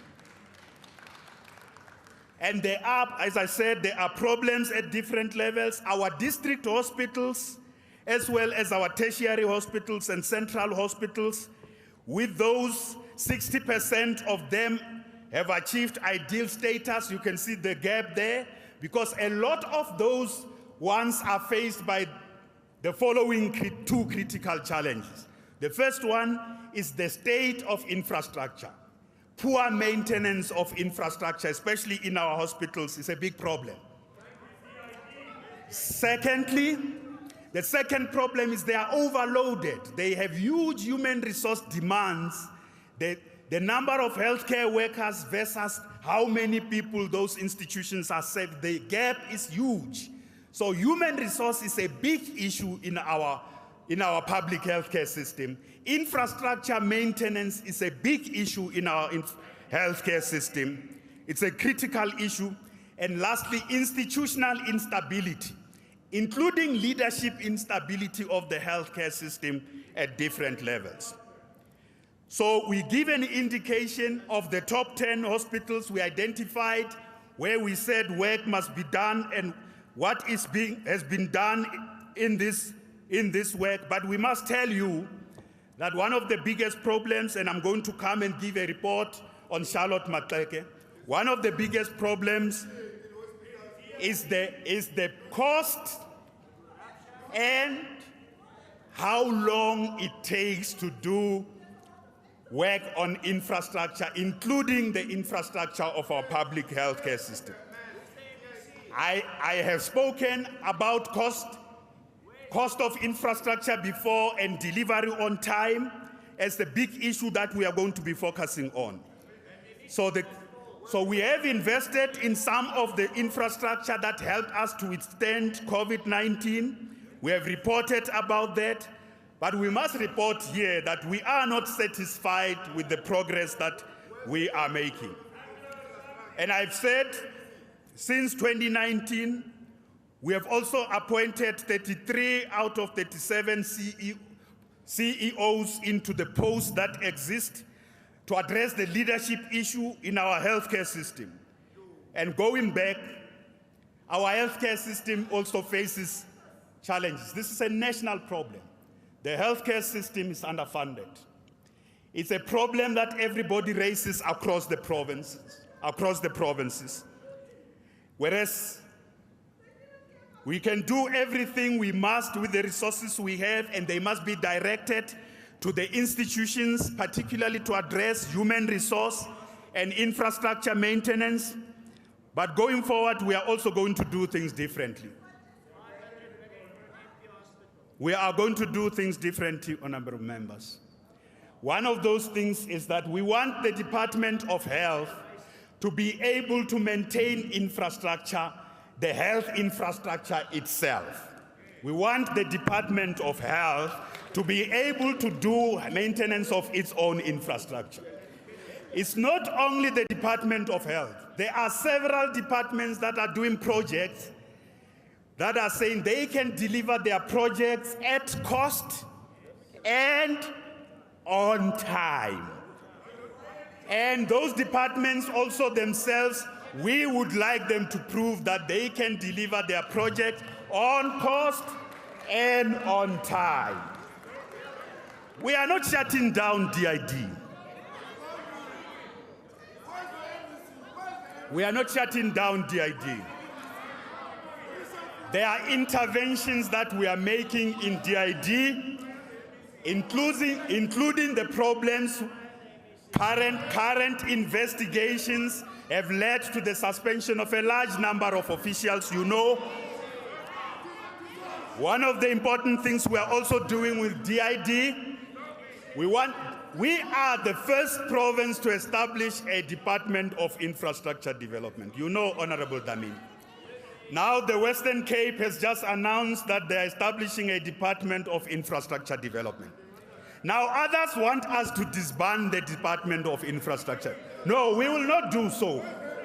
We are going to reposition. It can't do everything for everybody in this world. Because if it tries to do everything for everybody, it will fail, but it can't be given every project. We want to focus them on projects, put them on terms, and if they don't deliver on those, we are also bringing in what we call the best implementing agents in our state system and in the private sector. And let me tell you, that's what we did at Charlotte Maxeke. We have brought in the DBSA. Firstly, we have given the Department of Health as the responsible department to take up responsibility, working with National Health Department. Secondly, the DBSA is now the implementing agent to finish up Charlotte Maxeke Hospital refurbishment. They are doing that. We are confident they'll be able to refurbish it in the shortest space of time. They have made a commitment that they'll complete the refurbishment in 2023. But let me tell you, we are going for the rogues in the DID department. In our infrastructure space, the Special Investigation Unit has already identified people who must be disciplined, monies that must be recovered from service providers, and consequently those who must fail jail. Those who must face jail. That's what we are doing with that department.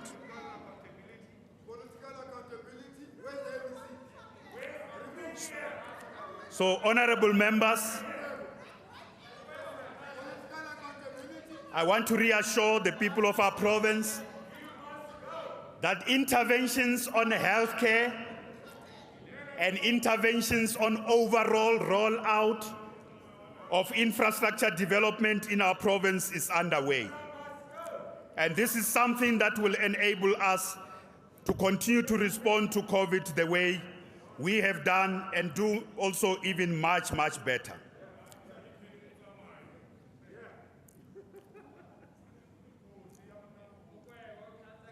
So we have a detailed report to the people of our province on the various interventions we are making across the province. I want to give an update on human settlements. Since 2019, we have created 53,000 housing opportunities in Gauteng, since 2019. But before 2019, between 1994 and 2019, we have created 1.3 million housing opportunities in Gauteng province. You won't see them because you are driving informal settlements. You won't see them. When we build, you create an informal settlement. When we build a big project here, you create an informal settlement. But we are also formalizing those informal settlements. We are formalizing them. Your job is to invade land and to create informal settlements. Our job is to create better infrastructure and better human settlements in Gauteng province. In this report, we are giving an update of the projects that are on track. The mega human settlement projects that are on track. We are also updating that our land release program has already benefited 1,200 people. I know you don't know Elijah Bahai. You come from the West End, but you don't know Elijah Bahai. So we have gone there to give to young people who don't qualify, young professionals who don't qualify for the government subsidy, government housing. We have given them land and plans, 3 different plans to build beautiful houses for themselves in the West End and in Ekurhuleni. We have done that already in the West Rand, and even in the midst of COVID-19, we have been doing that. Elijah Bakhai, you don't know Elijah Bakhai. So honorable members will continue to speed up the implementation of our program of title deeds. And we still want to clear 44,000 title deeds and hand them over to their rightful owners in the next 2 years. 44,000 working with our municipalities, 44,000 people who have received houses need their title deeds. We will clear those. But you can't do title deeds, mayors will know that. You cannot do title deeds on land that is not, what is it called? Proclaimed. The land that is not proclaimed, where you have occupied the land illegally, that land, and even where we have housing there, we have to make sure there's proclamation of land. Yeah, we know that's your area of specialty. You occupy land illegally everywhere. So, honorable members, I would like to say that we have also released 28 properties, because we have a program on property release, identifying government property and land to hand it over to particularly township businesses and black businesses that want to invest in those properties and operate their businesses. So last year we acquired 28 properties for this purpose, and we are now speeding up the process of releasing these properties to those who want to use them in Gauteng province. We have upgraded 181 informal settlements, and we are focusing on 6 hostels in Gauteng. Only 6 hostels will be the focus of the Gauteng provincial government. You agree, Honorable Dlamini? The Gauteng provincial government cannot be all over on the hostels. There are 6 hostels that are owned by the Gauteng provincial government. The upgrading of those hostels is currently underway. We are starting with bulk infrastructure. And I want to say municipalities must focus on the hostels that are owned by municipalities. There are many more hostels in our province that are owned by municipalities. So our municipalities must focus on upgrading them at the same time that we are focusing on upgrading those owned by us. I want to say to the mayors, it is absolutely important that we focus on electricity, sanitation, and water supply in our province, including the upgrading of roads, using the budgets that the municipalities are having, and also bringing in national government departments such as water and sanitation, and SOEs such as ESCOM in dealing with problems of electricity and water supply in our province. I want to recommit that this is the work we are going to do with our municipalities. So extensive work is being done on social cohesion, and social cohesion is an important area of our work. We have had social dialogues in Gauteng province to foster social cohesion.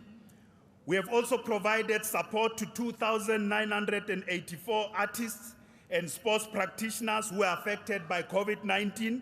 2,900 of them were supported by the provincial government during the most difficult time of COVID, and the national government's program also benefited a lot of Gauteng artists. I also want to say to you, honorable members, we have legends and very successful sportsmen and women in our province and artists who are here. Please join me in welcoming our legend, Don Laka, who has joined us here today. Don is there at the back. There's Amapiano. Amapiano is a genre that comes originally from Gauteng. There are the Amapiano young people who are here. Where are you, Amapiano? Who are here? A lot of them are based in Tshwane. They've driven this very important genre in its evolution in our province. But I want to say Bradon this year is celebrating 50 years since his entry into the music industry. 5 decades.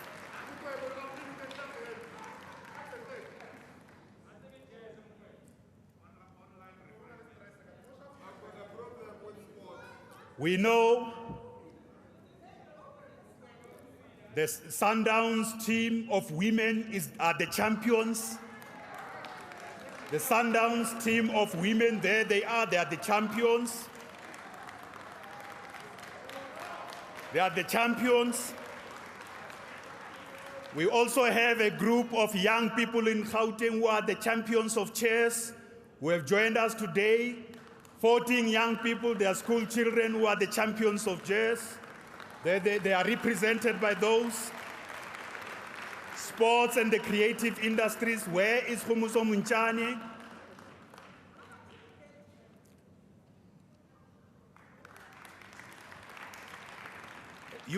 You know she is a star. She is our star. She is our star. We take off our hat for you. An outstanding star like you is somebody we must always respect.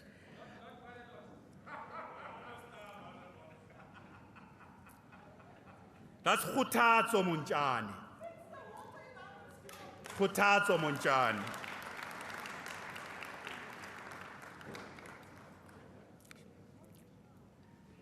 So, honorable members, we are continuing to invest in this area of sports and the creative industries, but we can tell you it was severely hit by the COVID pandemic. I know there are many aggrieved artists and sportsmen and women who feel we really need to open up. We need to open up as the situation of COVID is under control. They want to return to performances. They want to return to the stadia. We need to open up. And there are also those who feel they did not receive the support. We know there were many more who were not covered by us. But we say to those we could not cover, re-inailing matsoho metsing. It was not our intention to exclude you. We could only cover so many amongst you. Gauteng province is a province that attracts the most international migrants and migrants from across the continent and the Republic, from across the provinces. In migration is a big issue into our province. So we welcome the announcement by National Cabinet that firstly, because there's no country that will not have migrants, but we want migrants in South Africa who are here legally in our country, who are documented. Migrants, we know they are in this country, they are operating in these sectors. And we also welcome refugees in our country, but they should be documented, they are welcome. But the big problem we face is that the porous borders are a problem in our country. So national government has announced an intervention to strengthen border security and border control to also enforce our immigration laws. And I say, as the provincial government, this is a matter of great concern. We go everywhere in Gauteng. The question of illegal migrants is featuring everywhere. It is featuring everywhere in our province. The important question is that we are working. We have worked with organizations representing refugees, which are also representing migrants in Gauteng. We are going to continue to work with them. We want to work with them. We want to make sure that we work together and ensure they are all in our province properly, in our country, safely and legally. But we also want to ensure that our state provides security to the borders and security to its own citizens. And for that reason, we don't want citizens to take the law in their own hands. It is the job of government to do border security, but also safeguard citizens. It's the job of government and law enforcement agencies. We want to work with civil society organizations that are also concerned about this issue of migration including illegal migrants, we want to work with them. I want to emphasize we want to work with them. But nobody should resort to violence. Nobody should take the law into their own hands. And the law enforcement officers must do their job. And people should not be attacked or killed because they are foreign nationals. We must work together to make sure that we address migration. Is a big problem all over the world today. So the law enforcement agencies must do their work. The state must do its work. Civil society partners must do their work, and we must work together to address this issue. So I want to say again that no state can allow people to come in and out of its territory without proving that they have documents. There's no state worth its salt that can allow the movement of goods and anything in and out of its territory. There is no state worth its salt that will do so, but also there's no state that can allow citizens just to take the law into their own hands and start moving door to door and saying, these people are illegal migrants. So let us work together with law enforcement, including with civil society organizations of migrants and civil society organizations in our townships to address this matter properly and effectively, so that Gauteng cannot afford to have killings and attacks of foreign nationals again. We can't afford it at all. So, honorable members, I want to come to an important part of the mandate of our administration and report back to you. The issue of integrity promotion and dealing with corruption is a matter that people of our province have been greatly concerned about, and this legislature has also been greatly concerned about. The Gauteng Provincial government adopted an anti-corruption strategy and an integrity management framework in 2016. That framework has got core pillars. It focuses on prevention, it focuses on detection, it focuses on investigation, and it focuses on consequence management of the outcome of those investigations. I am glad to report to you now the numbers of what we have been able to do. Yeah, I'm glad to report to you the implementation of our anti-corruption and integrity management framework is led by the Gauteng Ethics and Advisory Council together with the Office of the Premier to ensure that there's strengthening of prevention, detection, as well as investigation and consequence management. But we are also working with other agencies, honorable members. Public Service Commission, the Public Protector, the Auditor General's Office, the Human Rights Commission also refers matters to us as well. And law enforcement agencies, we open cases. In this report, you will see how many criminal cases. Don't say how many. I don't arrest. I don't arrest. We open cases. We open criminal cases. We discipline. We have disciplined 138 officials in Gauteng. 138 of them have been disciplined. 42 criminal cases have been opened. And law enforcement, the criminal justice system, including the prosecution authorities and our courts, are busy following up. We are working with the Special Investigation Unit. The Special Investigation Unit has done a lot of investigations. We have seen those. We have taken action. Every report they have submitted, we have taken action to suspend officials, to discipline officials, and where they are done with that work, criminal cases needed to be opened, we have opened those criminal cases. We have implemented every recommendation from the Auditor General around investigations. We have implemented those in departments where the Auditor General has said you have a problem of supply chain. Let me report to you what we have done. I did that the last time. All supply chain officials are now being vetted. They are subjected to vetting. Senior management are also subjected to vetting in this province as part of detection and prevention. We are also, when the public protector submit a report in Gauteng, you can ask the Special Investigation Unit. You can ask the Public Service Commission. You can ask the Public Protector. You can ask the Auditor General. Every report they submit to us and say, take this action, we take that action. We implement consequence management in Gauteng province. I am reporting to you today on the actions we have taken, because you will get the full detailed report, department by department, case by case, the course of consequence management. And that report is ready, honorable members. That report is ready, and in this State of the Province address, I want to assure the people of Gauteng, this provincial government takes action when there are issues identified by the various institutions. Of course, we can't send people to jail because there are other agencies that must do that job.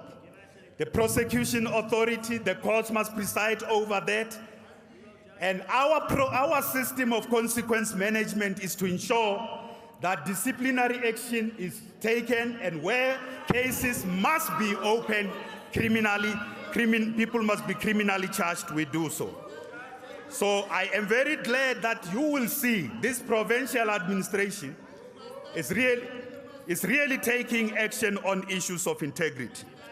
So, honorable members, you know that we have introduced the open tender system, which was undermined during COVID. There's no retreat on the open tender system. There's no retreat. Consequence management is action you take, disciplinary action, including charging people criminally. That's what you have heard about consequence management. You don't know what it means. You suspend officials, you discipline them, and you also you follow up with the SIU, Assessed Forfeiture Unit, to retrieve the money that has been lost. That's what our report says, to recover and retrieve the money. So that's extremely important for you to know. Don't just say consequence management because you don't know what it means. So, honorable members, me and the Gauteng Ethics Advisory Panel will release that report after the State of the Province address.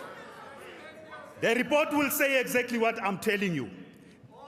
The issues that are coming from different investigations, different recommendations, what action has been taken on those issues. So it's absolutely important, honorable members, honorable members, I have said to you before that we do vetting, and the lifestyle audits is something we were the first province to really talk about and ask the State Security Agency. Let me give you an update. Members, can we have an update? You want an update? Thank you. You do want an update. You want an update? Thank you. You don't want an update?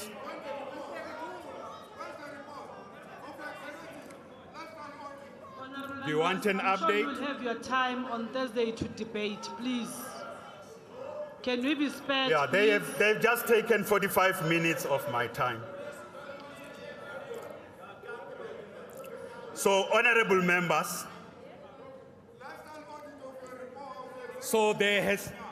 I have given continuous updates on vetting of senior officials, SCM, supply chain officials, and senior management.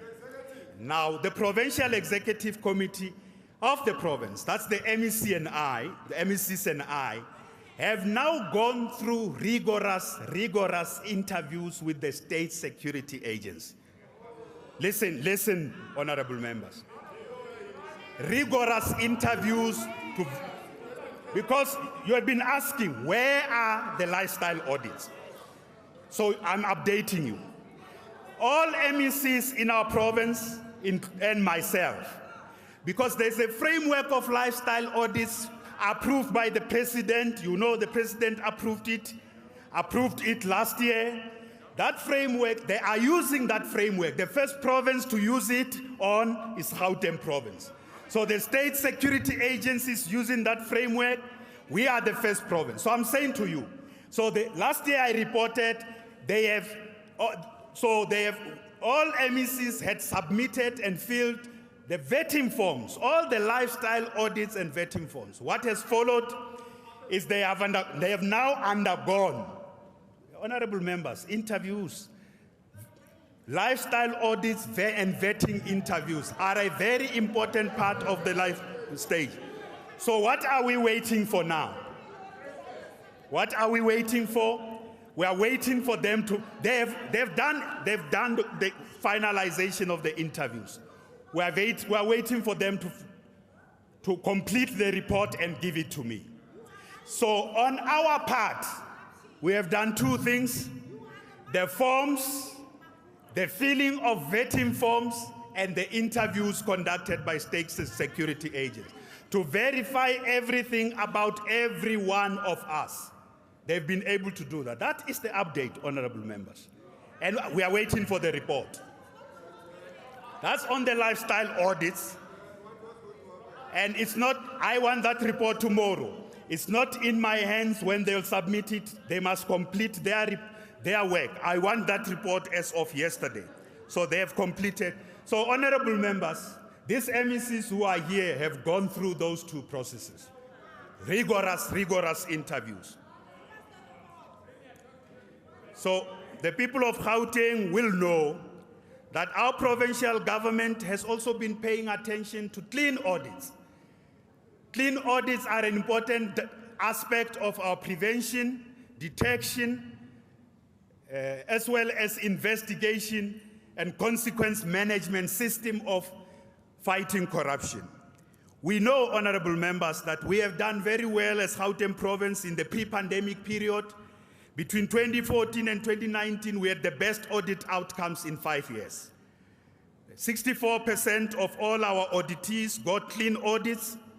And I know in 2016, 2017 in particular, all departments in Gauteng got 100%. They got 100% unqualified audits. 100% unqualified audits. In the past 2 years, we had 1 year of regression, but this year I am glad to report that we have three new candidates that have joined the family of clean audits in the new financial year. The Department of GDAT, the Liquor Board are new candidates that have joined our clean audits family. So let me say, honorable members, we are also paying attention to cleaning up departments that had very adverse reports. The Department of Human Settlements had very adverse reports. We are following up, progress is being made. We are dealing with there's disclaimers. Any entity that has a disclaimer, making progress in each of those, because all of them must get out of the problem that their books cannot be relied upon. So, honorable members, it is important to say that we are paying attention to this issue of clean audits in Gauteng province. I've already reported that investigations by the SIU, every one of those outcomes of those investigations, we have acted on them, and others that still require disciplinary processes, those are underway. And we are not going to retreat on that matter. It doesn't matter. We have also learned hard lessons from the PPE corruption, and we are strengthening prevention, detection, investigation elements of all departments in our province. So it is therefore critical that whatever is raised, honorable members, about no, there is no action, you will see the action that is being undertaken. And in this regard, we have taken that relevant and appropriate action, and we are following up on other departments. I did say the Liquor Board, the GDAD, and the Cradle of Humankind are new candidates in the clean audits. We welcome them. Let's give them a big round of applause. In the family of clean audits, the leading departments on clean audit in Gauteng have been the following, honorable members. The 3 leading departments on clean audits. The Office of the Premier, 9 consecutive clean audits. Gauteng Treasury, 9 consecutive clean audits. And the Department of Cooperative Governance is the next that has the highest number of clean audits.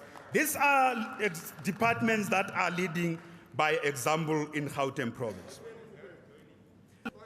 So, honorable members, let me conclude by talking about our municipalities. I want to return to the issue that in Gauteng province we have new leadership in local government. We welcome all the new councillors.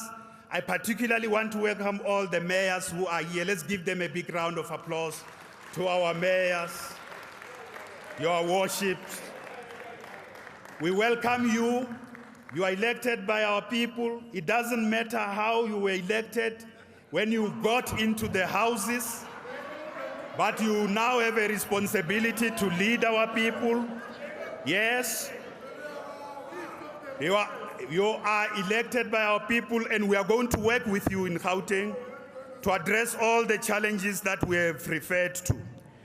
We have been supporting local government in Gauteng, especially during COVID. We learned great lessons on how to work through the command councils and the district development command councils. We have worked together with local government very well. We have strengthened the IGR system during COVID, and important lessons have been learned. We are going to roll out the DDM system here in Gauteng. But the truth is, service delivery as we speak, and especially in infrastructure, has collapsed in many parts of Gauteng. That is the truth. That is the truth. The task we are going to face is not only the responsibility of municipalities to fix service delivery, fix infrastructure. We will work with the mayors. I repeat this. We are going to work with the mayors in the mode of emergency that we worked with during COVID-19. There are many areas in our province where municipalities can do better. And I want to announce every Thursday and Friday I will be in a municipality with the MEs. Every Thursday and Friday will now be service delivery Thursdays and Fridays. I will be in a municipality working with the leadership of that municipality and the councillors to deal with issues of service delivery. If the province is responsible, mayors, if it's housing issues, if national is responsible, if it's water and sanitation issues that need national, if it's electricity and we know needing some big part of it needing national, we will, if it's roads, we have a big responsibility on roads. Every Thursday and Friday, we will be in each municipality. We will not do municipalities at once. Every Thursday and Friday, we will be out there working with the mayors. And I want to say to you again, mayors, you have our full support. And we are not going to work along the lines of political parties. We are going to work as government. Because the people of Gauteng want their elected government to work for them and not to work for parties and not to work for the purposes of what the coalition governments or the particular governing party wants to achieve. If that is irrelevant to service delivery, we have to find a path of breaking with that to go to the people together.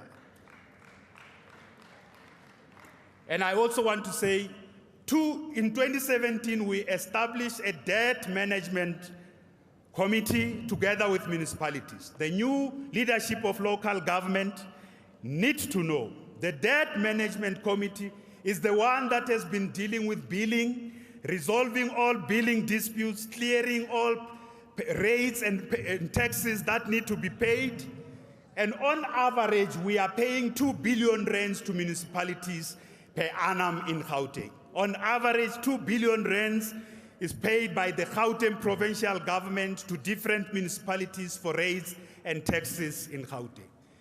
So where there are outstanding rates and taxes, we work with those municipalities to look at if the municipality cannot substantiate billing. And I must tell you, one of the first mayors to speak to me about this issue, Mayor Palazzi, was one of the first mayors to speak to me about this issue.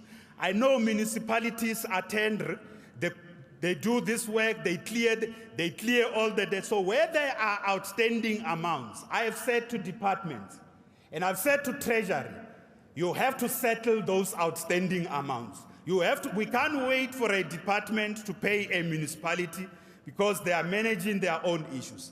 If there's a dispute on the rates and taxes, that dispute must be subjected to a process because there are issues also around billing. There's no municipality that can pretend. But municipalities must be paid for rates and taxes because they need that money to service the people in the residents in their own communities. That has to be done. We must work together in the systems we have put in place across our city region. So I want to conclude by saying that the big issue that worries us is payment of service providers on time. So there are departments. I've dealt with that issue of corruption. You were not listening because you were making noise. Non-payment of service providers. I want to report today that there are departments that are 100% compliance with paying service providers in 30 days. In the past year, the latest report, the following departments are, especially the third quarter report, as of the end of December 2021, the Office of the Premier, the Public Roads and Transport, Agriculture, Economic Development, Treasury, COCTA, Human Settlements, and e-government have been able to meet the 100% compliance with 30-day payments. Education, sports, arts, culture and recreation, and community safety, they are between 95% and 99% in meeting their commitments. Education, sports, arts and culture. Now, I want to report to this House. There are 3 departments. Firstly, it's 2 departments, but they are joined by the third now. So health is a big problem with the non-payment of service providers. I'll explain what we are going to do. DID is also a big problem with the non-payment of service providers. Social development has now joined them, MEC. So I have a team, myself and the MEC for Treasury, one of the big things with health, it's really the big problem that the health has only complies 33% with the payment of service providers. So we have a team that is clearing this outstanding payments of service providers, team made up of Treasury and the Office of the Premier. And this team is also going to be meeting with every service provider who's owed by any of the Department of Gauteng. Any service provider. I will be there myself. I will be there. I'm not going to delegate with every service provider, so we have a path to ensuring that there is settlement of all the outstanding payments that have not been made by our government. So I would like to conclude, honorable members, by going back. I want to conclude by going back to saying that we will rebuild our province brick by brick. It is difficult times that we are facing, but we will consciously and collectively confront all the challenges that we are facing. I want to reassure the people of our province that we are aware that some of the social and democratic gains made in the period 1994 and 2019 have been severely reversed in the last 2.5 years. That includes the erosion of quality of life amongst people. That includes the increasing levels of corruption, blatant, and we are glad that the state capture report is getting finalized and the last set is coming out. In this province, as I say to you, the report that the Gauteng Ethics Advisory Council is going to release with me will demonstrate to you in each case, in each area, what consequence management has been done or is being done. Corruption and the erosion of social living standards of our people are a big problem. So we want to build a province based on rule of law. We want to build a province where social and economic justice is underpinning that rule of law. So rule of law, we are a constitutional democracy based on rule of law, but the nature of our constitutional democracy is that it's also based on social and economic justice. You can't separate those. Rule of law and social and economic justice is what characterizes the nature of our constitution. Transformative constitutionalism is what characterizes the nature of our constitutional democracy. So don't separate the two. We wish to reassure the people of our province. We have now reordered our priorities. The number one priority is economy and jobs. Service delivery is a critical area of focus. Confronting corruption in all its manifestations, dealing with crime, and building a capable state, and going in every area in our province to fix the infrastructure and service delivery backlogs is what we are going to do. I reiterate that we can only move forward together by ensuring that no one is left behind, as our president says. I want to thank the people of Gauteng for the trust and responsibility bestowed on us in the past 8 years. Let me say that we are not perfect. I am not perfect. But one thing must be clear. We are honest and sincere and committed to serve the people of Gauteng with utmost integrity. To serve our people with utmost integrity. And we thank you very much for the opportunity to have served you and will continue to serve you in the next 2 years of the remainder of our term of office. God bless you abundantly.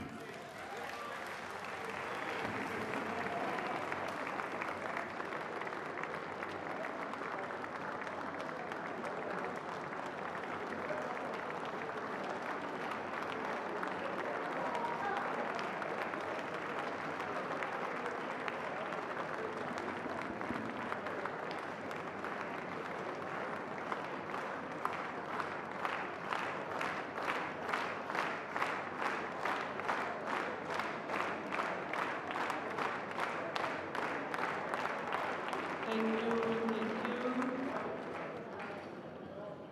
I wish to take this opportunity to wish our Premier a happy birthday in advance. Tomorrow is his birthday.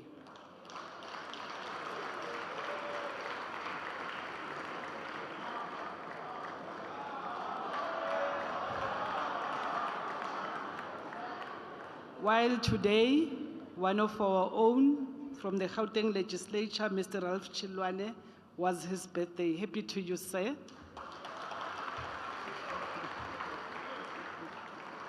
Now that we have received the address, Premier, we request that the address be forwarded to the table for placing on the order paper in terms of Rule 16. After I have adjourned the sitting, members are requested to please proceed to go outside the hall for a group photo, and they'll be ushered by the protocol team to show us where we're going to have a group photo. I will also request that guests remain seated until all members have left the chamber. Yeah. And let me also announce that our next sitting will be on Thursday, the 24th of February at 10 hours sharp at the Gauteng Provincial Legislature in our building. I now declare the sitting adjourned. Thank you very much.